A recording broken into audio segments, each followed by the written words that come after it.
Hello दोस्तों, welcome to universe of art. आज मैं आप लोगों के लिए लेकर आई हूँ दिसंबर 2010 के यूजीसी नेट का जो पेपर हुआ था उसका सॉल्व पेपर। तो चलिए देखते हैं इस सेशन का पहला क्वेश्चन क्या है। पहला क्वेश्चन क्या है इस सेशन का? पहला क्वेश्चन है आपका, गीता कपूर कौन है? क्या है? गीता कपूर कौन है? पहला ऑप्शन है चित्रकार, दूसरा है मूर्तिकार, तीसरा है प्रिंट मेकर, चौथा है आपका समीक्षक तथा कला इतिहासकार।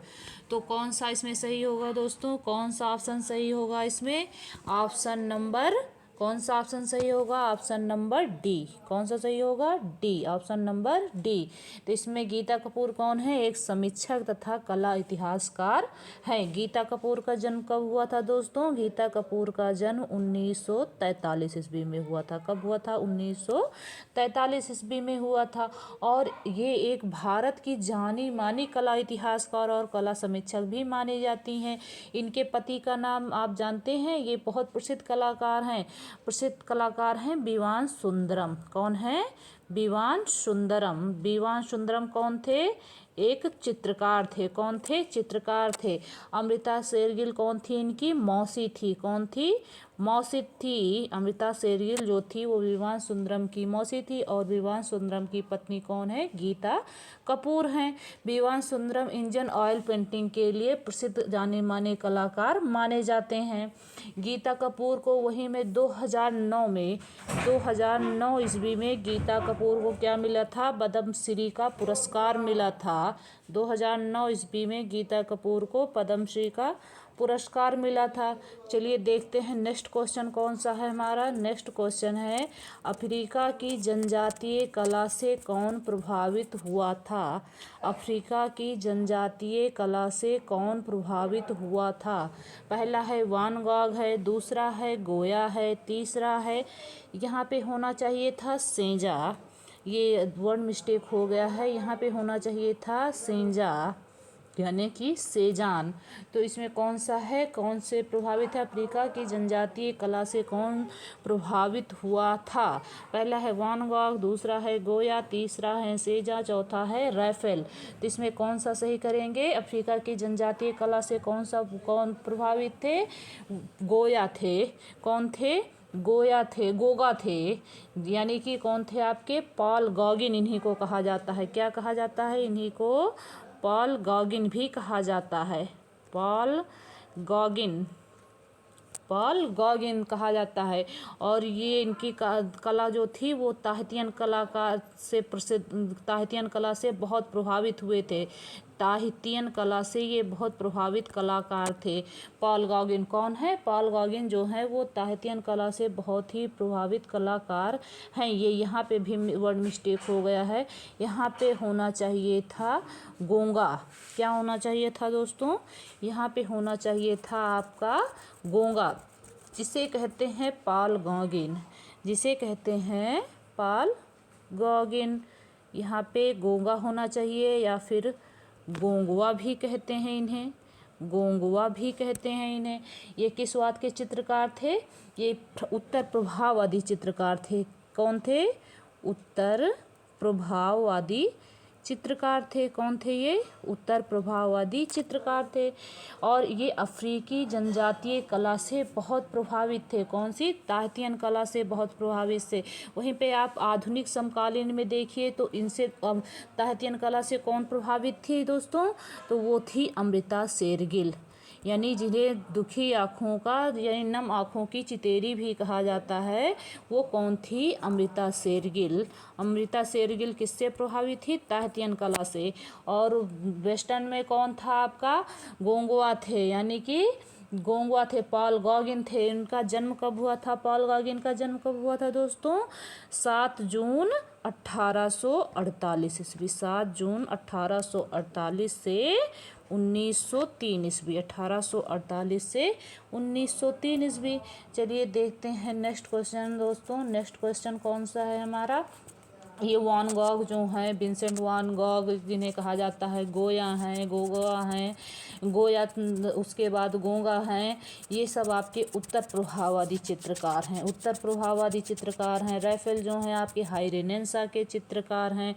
उसके बाद देखते हैं नेक्स्ट क्वेश्चन हमारा कौन सा है। नेक्स्ट क्वेश्चन है तीसरा क्वेश्चन में क्या पूछा जा रहा है, तीसरे क्वेश्चन में क्या पूछा जा रहा है, तीसरे क्वेश्चन में क्या पूछा जा रहा है। सन 1937 ईस्वी में हरपुरा, सन 1937 ईस्वी में हरपुरा में आयोजित अखिल भारतीय कांग्रेस कमेटी का बैनर किसने चित्रित किया, किसने चित्रित किया। यानी पूछा जा रहा है इसमें कि 1937 ईस्वी में हरपुरा में जो कांग्रेस कमेटी का बैनर लगाया गया था उसे किसने चित्रित किया था, इसने चित्रित किया था दोस्तों। तो इसमें कौन सा ऑप्शन सही करेंगे आप लोग, कौन सा पहला ऑप्शन है आपका रविन्द्रनाथ टैगोर है, दूसरा है ऑप्शन है आपका क्या है, दूसरा ऑप्शन आपका दूसरा अवनींद्रनाथ है, तीसरा क्या है आपका गगनेन्द्र नाथ है, चौथा है क्या आपका नंदलाल बोस है। तो इसमें कौन सा ऑप्शन सही करेंगे आप लोग, बताइए कौन सा किसने किया था हरपुरा कांग्रेस का। ये आपके होंगे नंदलाल बोस। कौन होंगे, नंदलाल बोस। और फैजपुर का अधिवेशन कब हुआ था, 1938 में। फैजपुर का जो हुआ था उसको, उसके पंडाल को भी नंदलाल बोस ने ही सजाया था। वो कब हुआ था, 1938 में। अच्छा, यहीं पे एक क्वेश्चन और पूछा जाता है, मेरठ में जो कांग्रेस का बैनर यानी कांग्रेस कमेटी का वो हुआ था, बैनर चित्रित किया था, वो किसने चित्रित किया था। वो आपके शंखो चौधरी, जो मूर्तिकार हैं शंखो चौधरी, उन्होंने उस पोस्टर को बनाया था अर्थात चित्रित किया था। तो इसमें कौन सा होगा, गगनेन्द्र नाथ कौन से हैं, प्रथम घनवादी चित्रकार हैं। आधुनिक और समकालीन में प्रथम घनवादी चित्रकार माने जाते हैं। आधुनिक और अवनींद्र नाथ कौन है, पुनर्जागरण कला के प्रथम चित्रकार माने जाते हैं। रविन्द्रनाथ कौन है, प्रथम आधुनिक चित्रकला के, यानी ये पुनर्जागरण कला के चित्रकार हैं और ये प्रथम आधुनिक पुनर्जागरण कला के चित्रकार कहलाते हैं। उसके बाद में देखिए नंदलाल बोस, इसमें कौन सा ऑप्शन होगा सही आपका, नंदलाल बोस। नंदलाल बोस का जन्म कहाँ पे हुआ था, खड़गपुर बिहार में हुआ था। कहाँ पे हुआ था दोस्तों, खड़गपुर बिहार में हुआ था। किस सन में हुआ था, खड़गपुर बिहार में हुआ था। किस सन में हुआ था, 1882 ईस्वी में। कब हुआ था, 1882 ईस्वी में। कहीं कहीं 83 भी मिलता है बट 1882 ही करेक्ट होता है। और इन्होंने क्या किया था, असहयोग आंदोलन, नमक आंदोलन, इन सारे चीज़ों में इन्होंने भाग भी लिया था। और उसके बाद सन 1938 में कांग्रेस अधिवेशन के पांडाल की साज सज्जा भी इन्होंने की थी। इन्होंने क्या किया था, संविधान की पांडुलिपियाँ जो थी उसको भी चित्रित किया गया था। संविधान की जो पांडुलिपियाँ थी उसको भी इन्होंने ही चित्रित किया था। जवाहरलाल नेहरू ने इन्हें संविधान की पांडुलिपियों को चित्रित करने के लिए कहा था, बुलाया गया था और इन्होंने उसकी प्रतिलिपियों को बनाया था, उसको उसके फ्रंट पेज को उन्होंने चित्रित किया था, जो कि 200 शायद 221 पेज का था। 221 पेज का संविधान की प्रतिलिपियां इन्होंने बनाई थी, जो कि इस 22x7 इंच में इन्होंने उसे चित्रित किया था। 22x7 इंच में इन्होंने उसे चित्रित किया था। इसके लिए इन्हें कुछ धनराशि भी दी गई थी जवाहरलाल नेहरू के द्वारा। इनको इसके लिए कुछ धनराशि भी उपलब्ध कराई गई थी, जो कि इन्होंने ये कार्य किया था। चलिए देखते हैं आगे नेक्स्ट क्वेश्चन कौन सा है। नेक्स्ट क्वेश्चन है हमारा चौथा क्वेश्चन में क्या पूछा जा रहा है, चित्रकार राजा रवि वर्मा को निम्नलिखित में से किसने प्रोत्साहन दिया। पहला है हैदराबाद के निजाम, दूसरा है मैसूर के राजा, तीसरा है सोलापुर के राजा, चौथा है अंग्रेज अधिकारी। तो इसमें कौन सा ऑप्शन सही करेंगे आप लोग, कौन सा ऑप्शन सही करेंगे दोस्तों, बताइए। इसमें आपका ऑप्शन नंबर 4 सही होगा। कौन सा सही होगा, ऑप्शन नंबर 4, यानी राजा रवि वर्मा की कला को किसने प्रोत्साहन दिया था, वो अंग्रेज अधिकारियों ने दिया था। किसने दिया था, अंग्रेज अधिकारियों ने दिया था। उसके बाद देखते हैं इसमें राजा रविवर्मा आपके एक जाने माने तैल यानी भारत में तैल विधा का आविष्कार या शुरुआत किसने की थी? राजा रविवर्मा से ही मानी जाती है। और इन्होंने किससे शिक्षा प्राप्त की थी? थियोडोर जॉनसन से। तैल विधा की शिक्षा जो प्राप्त की थी वो थियोडोर जॉनसन से प्राप्त की थी। और एक इनका चित्र था नायर महिला बालों में चमेली गूंथते हुए, जो इनका चित्र था उसके लिए वह उस टाइम के जो भी गवर्नर जनरल थे उन्होंने इसके लिए नायर महिला के लिए इन्हें स्वर्ण पदक भी दिया था। क्या दिया था? स्वर्ण पदक दिया था, जो कि 1904 ईस्वी में मिला था इन्हें। 1904 ईस्वी में इन्हें गायकवाड़ की भी पदवी मिली थी। तो राजा रविवर्मा, आजकल हमारे घरों में, प्रत्येक घरों में जो भी देवी देवताओं की पौराणिक कथाएं मिलती हैं, देवी देवताओं की जो भी मूर्तियां में चित्र मिलते हैं, वो किसकी देन है? वो राजा रविवर्मा की ही देन मानी जाती हैं, क्योंकि स्टार्टिंग में इन्होंने ही देवी देवताओं से संबंधित चित्रों को बनाना शुरू किया था। उसके बाद नेक्स्ट चित्र देखते हैं, पांचवा कौन सा है हमारा क्वेश्चन? मृत्युशैया पर शाहजहां चित्र का चित्रकार कौन है? पहला है राजा रविवर्मा है, दूसरा आपका है नंदलाल बोस है, तीसरा है अवनींद्रनाथ है, चौथा है अमृता शेरगिल है। तो मृत्युशैया पर शाहजहां चित्र का चित्रकार कौन है दोस्तों? तो कौन सा ऑप्शन सही करेंगे आप लोग? अवनींद्रनाथ। कौन सा सही करेंगे? अवनींद्रनाथ जो है ये क्या है? अवनींद्रनाथ ने कौन सा चित्र बनाया था? मृत्युशैया पर शाहजहां। वहीं पे राजा रविवर्मा आपके कंपनी शैली के हैं, अर्थात यथार्थवादी शैली में चित्र बनाया करते थे। नंदलाल बोस जो है आपके बंगाल शैली से संबंधित है। अवनींद्रनाथ भी संबंधित है। अमृता शेरगिल भी, यानी कि दुखी आंखों की चितेरी जो है वो अमृता शेरगिल हैं, जिनका विषय विषाद था, दुख था या ग्रामीण जीवन था। वहीं पे अवनींद्रनाथ ने अन्य चित्रों को भी चित्रित किया है, जैसे इन्होंने जापानी और वास दोनों में चित्रण किया था। जापानी और वास विधा दोनों को सम्मिलित करके चित्रण किया था। वहीं पे इनका प्रथम चित्र है जो कि भारतीय चित्र है, वो है शुक्लाभिसारे है। शुक्लाभिसारे जो है इनका पूर्णतः भारतीय शैली में चित्रित किया हुआ चित्र है। और भी अन्य चित्र हैं इनका, जैसे देवदासी है, कजरी है, सूर्य पूजा है, फिर नूरजहां है, औरंगजेब है, लैला मजनू है, कवि कनकन है, आदि चित्र जो है वो अवनींद्रनाथ के ही हैं। ये क्योंकि मुगल कला से या मुगल चित्रों से ज़्यादा ये प्रभावित थे, तो इन्होंने मुगल काल या मुगल पीरियड से संबंधित ज़्यादा चित्र ये बनाए थे। तो देखते हैं नेक्स्ट क्वेश्चन कौन सा है हमारा? छठवां है। छठवां क्वेश्चन क्या है? चित्रसूत्र का लेखक कौन है? चित्रसूत्र का लेखक कौन है? तो इसमें कौन सा होगा दोस्तों? कौन सा ऑप्शन सही करेंगे? पहला ऑप्शन आपका क्या है? पहला ऑप्शन है आपका नग्नजीत, दूसरा है आपका बाणभट्ट, तीसरा है वत्स्यानंद, चौथा है बराहमीर। तो इसमें कौन सा सही होगा? कौन सा सही होगा इसमें दोस्तों? बताइए कौन सा ऑप्शन सही होगा? चित्रसूत्र के लेखक कौन है? नग्नजीत। नग्नजीत का ही नाम क्या था? भयजीत। क्या था? भयजीत। और इन्होंने यानी प्रेतों पर, नग्न प्रेतों पर विजय प्राप्त कर ली थी, इसीलिए इनका नाम क्या पड़ा था? नग्नजीत पड़ा था। और विष्णुत्तर धर्मोत्तर पुराण जो कि गुप्त काल में लिखा गया था, उसे किसने लिखा था? मार्कंडेय मुनि ने लिखा था। और किस शताब्दी में लिखा गया था? छठी शताब्दी में लिखा गया था। किस शताब्दी में? छठी शताब्दी में लिखा गया था। तो उसी में विष्णु धर्मोत्तर पुराण के तीसरे खंड के, विष्णु धर्मोत्तर पुराण जो था, जो कि मार्कंडेय मुनि ने छठवीं शताब्दी में लिखा था, उसी के तीसरे खंड के अध्याय 35 से 43 तक कुल 9 अध्याय हैं।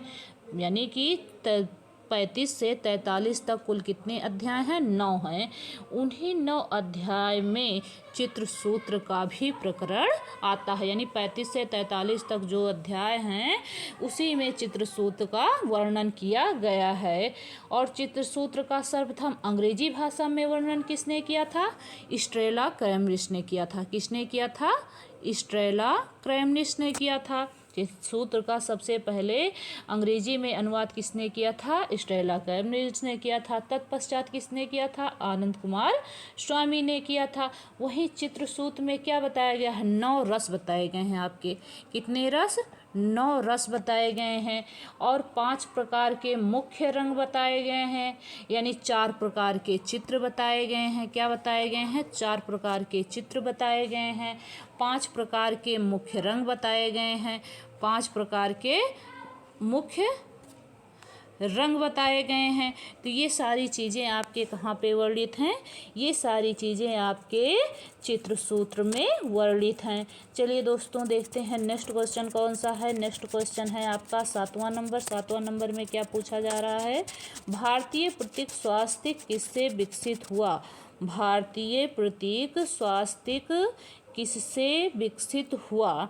तो इसमें क्या सही करेंगे मित्रों? कौन कौन सा ऑप्शन है इसमें? पहला ऑप्शन है सूर्य है, दूसरा है कमल है, तीसरा है अग्नि है, चौथा है चक्र है। तो इसमें कौन सा ऑप्शन सही करेंगे आप लोग? पहला ऑप्शन कौन सा सही होगा? स्वास्तिक किससे संबंधित है, किससे विकसित हुआ है? सूर्य से। यानी जो देखिए राजा महाराजाओं के पीछे जो सम्मान चक्र लगा होता है वो किससे संबंधित होता है? सूर्य सम्मान चक्र से संबंधित होता है। किससे संबंधित होता है? सूर्य सम्मान चक्र से संबंधित होता है। स्वास्तिक क्या होता था? अत्यंत प्राचीन काल से ही आप देखते आए होंगे कि भारतीय संस्कृति में जो भी मांगलिक कार्य होते हैं, शादी विवाह हुआ, पूजा पाठ हुआ, कोई भी चीज़ हुई तो वहाँ पे स्वास्तिक चिन्ह अंकित किया जाता है पूजन के लिए। यानी स्वास्तिक चिन्ह जो होता है वो पूजन के लिए अंकित किया जाता है। वहीं पे सु का अर्थ क्या होता है? सु का अर्थ होता है अच्छा। क्या होता है सु का अर्थ? अच्छा। इसीलिए कोई भी धार्मिक कर्मकांड किए जाते हैं तो सबसे पहले हम स्वास्तिक का मंगल कार्य करने से पहले भारतीय संस्कृति में स्वास्तिक का पूजन करने के लिए उसे अंकित किया जाता है। चलिए देखते और उसके बाद देखते हैं। और ये सूर्य का प्रतीक भी माना जाता है। सूर्य का प्रतीक माना जाता है। कहा जाता है स्वास्तिक में जो 4 भुजाएं होती हैं, स्वास्तिक में जो 4 भुजाएं होती हैं वो चारों दिशाओं को रूपित करती हैं। उनकी उपमा चारों दिशाओं से की जाती है। जैसे है उत्तर है, दक्षिण है, पूरब है, पश्चिम है। तो स्वास्तिक अपने आप में एक बहुत ही मायने रखता है और प्राचीन काल से आज तक हम देखते आए हैं जो भी क्रियाकलाप होते हैं हमारे भारतीय संस्कृति से संबंधित, वहाँ पे स्वास्तिक का पूजन होता है। अगला क्वेश्चन देखते हैं कौन सा है। अगला क्वेश्चन है 8वां। लिंगराज मंदिर कहाँ पे स्थित है? लिंगराज मंदिर कहाँ पे स्थित है? पहला ऑप्शन है आपका दिलवाड़ा माउंट आबू, दूसरा है भुवनेश्वर, तीसरा है ओशियन, चौथा है कांचीपुरम। तो इसमें कौन सा सही होगा दोस्तों? कौन सा ऑप्शन सही करेंगे आप लोग? दिलवाड़ा माउंट आबू, कौन सा ऑप्शन सही होगा आपका? भुवनेश्वर। लिंगराज का मंदिर कहाँ पे है?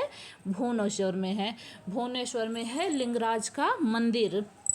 तो इसमें देखिए इसमें क्या कहा जाता है? ये उड़ीसा में है। भुवनेश्वर कहाँ पे है आपका?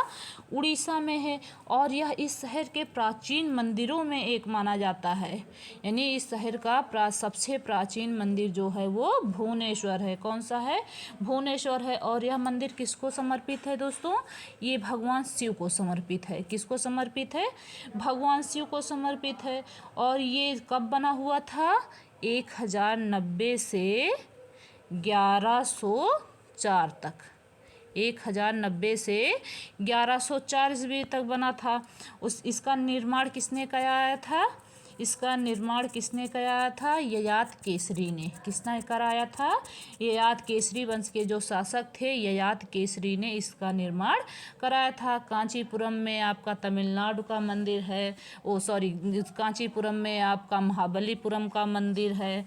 उसके बाद फिर देखते हैं अगला क्वेश्चन कौन सा है। दिलवाड़ा माउंट आबू राजस्थान में स्थित है।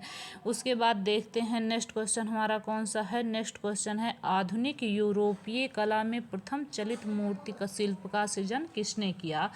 यानी कि आधुनिक यूरोपीय कला में प्रथम चलित मूर्ति शिल्प का सृजन किसने किया?